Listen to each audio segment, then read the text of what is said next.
Talk about your position group and how you feel they played in the first 3 games. Inconsistent. I think we gotta always strive to be better and more consistent. Beauty about football is, you can always get better. There's always room for improvement. But I thought when we were good, we were really, really good.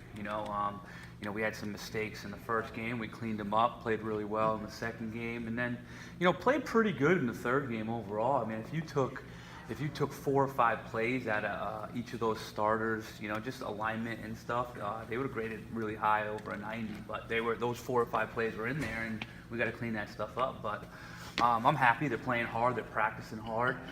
They're in tune. They're in tune to the game plan. They're doing what we ask. So I think I'm really excited about seeing their trajectory and their consistency better and better. What's been your message to the guys about penalties and things like that? Oh yeah, I mean you can't have penalties, obviously. So the message is we look at the penalty when it's called. We review the film and we try to learn of what we can do better to avoid that. Whether you agree or disagree, it doesn't matter. It was called. So you got to be able to adapt your game to make sure that you don't get those calls at all. That's got to be cleaned up. Is that a technique thing then to adapt? It's a lot of different things. I'll just use the example of Josh in the Notre Dame game on the targeting, right? Did he hit him with his head? No, but did he play through the football, right? So you can't. It's hard to make a split-second decision when you're coming off the hash, you're sprinting full speed, the ball's in the air. Obviously you don't lead with your head, but at the same time, if he would have exploded through the football rather than through the man, there would have been no issue. So, cleaning little stuff up like that and fixing it and making sure we can eliminate all those. It looked like Josh got chewed out for a push out of bounds on the sidelines when Kalik actually pushed him in the back. Yeah. What happened on that one? Do you know? Yeah, I mean, was that Josh or was that Kalik? It's a little bit of both, okay. And Josh gets chewed out because Josh had his hand under the guy's shoulder pad, clearly in the white. And in that situation, hey, the guy's out of bounds. Let's get my arm up. Let's not risk being called. They're going to call that. Right. So that's just, to me, that's just stupidity. That's not a split reaction play. That's not a, hey, I might have, arm grab them or done. That's just, hey, I got to be smarter. Right. This is the game of football. They're going to call that every time. So he deserved the chewing out. How much of a weapon has Will Hart been so far? Great. I mean, shoot, I think he's had 2 straight games with over 50-yard averages. I mean, it's big time. Anytime you can flip the field is huge. Anytime you can win the field position battle, which we've been doing, is big. So we got to keep him consistent and confident and going, moving forward. But he's been really good. Is there something he's doing differently compared to last year, or is it just having the experience under his belt? Strength, experience, confidence, just kind of all around. Just he got a lot stronger in the off season, got more flexible, consistent, learning who he is, in his drop angles and things like that, learning how to adapt to windy conditions and directional punting, just a whole gamut of things that, are clicking for him right now. When Fogue left, I think people thought there might be some drop-off there, but talk about what Jake Moody's. Jake, yeah. Well, we knew, evaluating him, how strong his leg was. What we didn't know is how mature he's able to come in and just take the job like that. He's got the strong leg, but obviously, when we directionally kick off and, when you get conditions there, you don't know how a young guy like that's going to react and be able to do it, but he's been phenomenal. He's hanging the ball up there. When he's asked to kick touchbacks, he's kicking touchbacks. Our kickoff team's been great again, so we're excited about that unit and his ability to make that unit run and go. Is his hang time pretty similar to Fogue, or is it? Yeah, I mean, it's a little bit. Fogue was at some points was able to get it up there to a 4.4 hang. Jake's consistently around a 4.2. Okay. So he's getting there, and he will be there really fast. We're hoping this year. But yeah, so he's been really good. Anything else? Time for a few more for Chris. If anyone has anything else. Oh, Quinn. I mean, where is he right now? Obviously, he had the field goal last week, but yeah, he's missed one. And like I've told you guys before, you're not going to make every kick your entire life. It's how you react and what happens on the next kick. So, we've been the operation of that thing. We got a new holder in there, so you got to work through the operation and make sure we're good there. They're gaining more confidence in each other, and in terms of snapper, holder, kicker. So, you know, I think he's good. He's on a trajectory. He's going to keep making all of his kicks, and we'd like him to make them all. But if he happens to miss one, you know, we need to get back and make the next one. What happened on the hold in Notre Dame? Just you know, a little high, a little inside, and just dropped it. You know, just a play that you want to eliminate. You know, you want to eliminate those plays completely, and you know, Will just slipped through his hands and he dropped it. Brad's play against Notre Dame in the end zone, I mean, he's been a receiver. Is that one of those teaching moments where you say just high point the ball like you're going to catch it, or?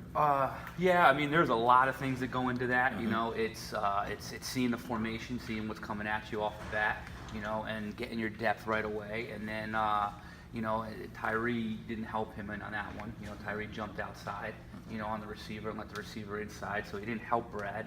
Brad didn't see the formation, didn't get deep enough, quick enough, and then, you know, and then didn't play the receiver. He played the ball. He was looking at the ball, you know, instead of playing the receiver and then playing the ball. So he never worked to connect. So there was, it's a combination of things, and it's just being in the moment the first time. Notre Dame, really the first time he stepped on the field. You know, first time he stepped on a field as a safety ever, you know, in his life. You know, he was a receiver all through high school, all through his prep school. So, and he's very encouraging. I mean, he gets better every single day. So we're very excited and encouraged by him. Even in the second half, he was like a totally different player in that game. Calmed down, settled down, and you know, knew, hey, I got to go. This is me going the whole time here, and was definitely like a different player for sure. How hard is it for those guys matched up in the slot and on those slant patterns and stuff like that?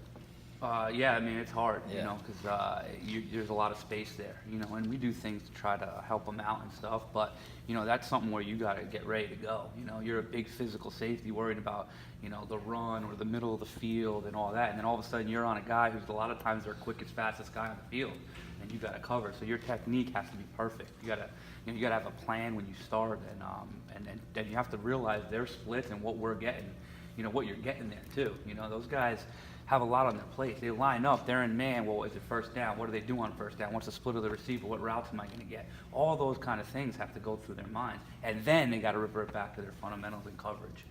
So, so it's a difficult thing, but it's something we really work on, and we work on it every day. Back to the penalties.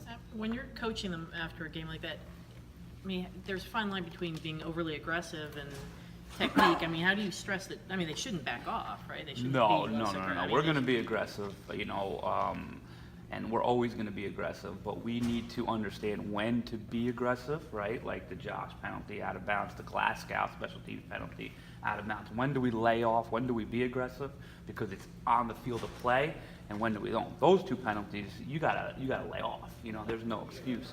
The other ones in the pass interference, you got to get your hands on, you know, early and be aggressive, because in college football you can get your hands on when the ball's not in the air, but then you have to understand the route progression. You know, when in the route is that receive? When is that ball going to be in the air? When do I have to disconnect in terms of getting my hands on? And, you know, when is he playing the ball, and how do I play the ball? You know, I can't hook a guy. I gotta play through his hands. I gotta get my head back. You know, so there's just moments when you have to understand when that ball is coming and when that penalty can be called. Does it surprise you? I mean, a lot of these guys played last year. Does it surprise you that didn't click right away for some of these penalties? No, I mean, it's just, you know, these guys are going 100 miles per hour, and, you know, sometimes it's the 30th, 40th play, and they're going hard, they're a little tired, and they're going so, you know, they're so locked in that, you know, you just got to teach them that in a split second you got to be able to react and know the situation that's coming. Don talked about Jalen Kelly Powell being one of the guys that he really liked in the fall.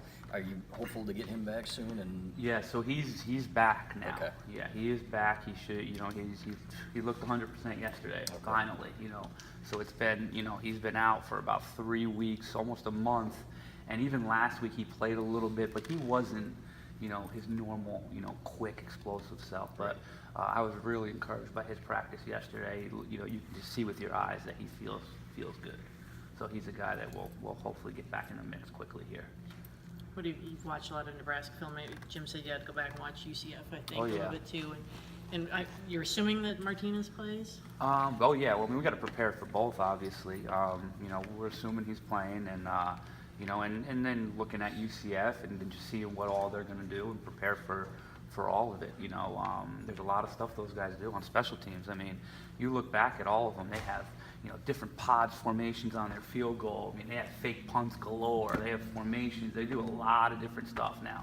So it's a week of preparation where you got to be locked in and ready to adjust down on a lot of things they do. And it's similar to their offense, right? They do a lot of different things. They put receivers in the backfield, get them out of the backfield and different, mesh and pick routes and stuff like that. A lot of quarterback runs. So it's a really, really good week of preparation, in terms of our mental preparation.